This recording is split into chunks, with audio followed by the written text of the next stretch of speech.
దానికి భగవద్గీత పోతే పెట్టాల్సిన సీడీ కానీ క్యాసెట్ కానీ కాదు, ఉంటే పెట్టాల్సిన, బాగా ఉంటే పెట్టాల్సిన, బాగు చేయడానికి పెట్టాల్సిన పర్సనాలిటీ డెవలప్మెంట్ ఏదైనా ఉంది అంటే మన భారతదేశంలో అత్యంత అద్భుతమైన పర్సనాలిటీ డెవలప్మెంట్ ఈజ్ భగవద్గీత.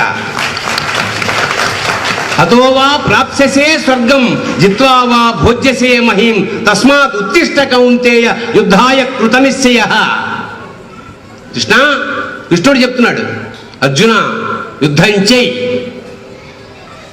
యుద్ధంలో గెలిస్తే ఈ అఖండ భూమండలాన్ని పాలిస్తావు, లేదు స్వర్గంలో పరిపాలిస్తావు. అంచేత యుద్ధం చేయడం అనేది కర్తవ్యం. కర్మ సిద్ధాంతం అంటే కర్మ సిద్ధాంతం కాదు, కర్మ పనిచేయి, పనిచేస్తే పైకి వస్తావు. నువ్వు చేసే ప్రతి కర్మకి ఒక ఫలితం ఉంటుంది. అంచేత భారతీయుల్ని ముఖ్యంగా యువతని ఇవాళ మోడీ లాంటి వాడికి తారక మంత్రం అది. ఇవాళ మోడీ అవ్వడానికి కారణం భగవద్గీత. ఇవాళ ధైర్యంగా మన మతం గురించి కానీ మన సంస్కృతి గురించి కానీ మన హిందూ శబ్దాన్ని ఉచ్చరించడానికి వాళ్ళ ధైర్యం కలిగిందంటే దానికి కారణం మోడీ. ఇవాళ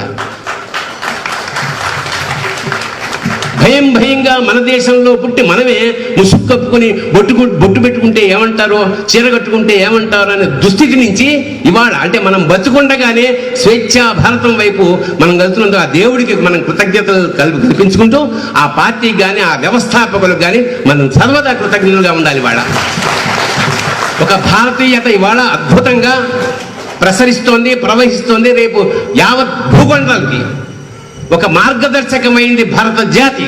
దానికి మూలమంత్రం భగవద్గీత. అది చచ్చిపోయినప్పుడు పెట్టకండి దయచేసి, దానివల్ల బతుకులు బాగుపడాలి. అది భగవద్గీత. భగవద్గీత కనీసం ఒక్కసారైనా చదవండి జీవితం. అంటే హిందువుగా పుట్టినందుకు అర్థం అయినా కాకపోయినా ఒక్కసారి ఆరంభించి 18 అధ్యాయాలు అర్థం కాకపోయినా సరే చదవండి. ఒక్కసారి చదివితే అది మ్యాగ్నెట్ లాగా అతుక్కుంటుంది.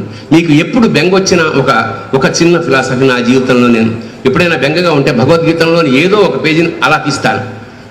మీకు తెలియకుండానే అందులో సమాధానం ఉంటుంది. సమాధానం అంటే దేవుడు వచ్చి రక్షించేసి కష్టాలన్నీ తీసేస్తాడని కాదు, కష్టాన్ని తట్టుకునే శక్తి ఇస్తాడు. That is the most important. మీకు విచక్షణ ఇచ్చాడు, బుద్ధి ఇచ్చాడు, బలం ఇచ్చాడు, సర్వశక్తులు ఇచ్చాడు. ఇవన్నీ వచ్చి వాడే చేస్తే మీరెందుకు? అంచేత సర్వశక్తుల్ని ఎంకరేజ్ చేసి మోటివేట్ చేసే శక్తి భగవద్గీత ఉంది. కాబట్టి భగవద్గీతగా ఎనర్జైజ్ అవ్వండి.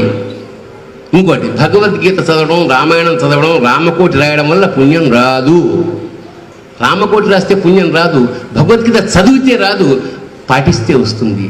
వివేకానందుడు అంటాడు, they are like road maps. Bhagavad Gita కానీ భారత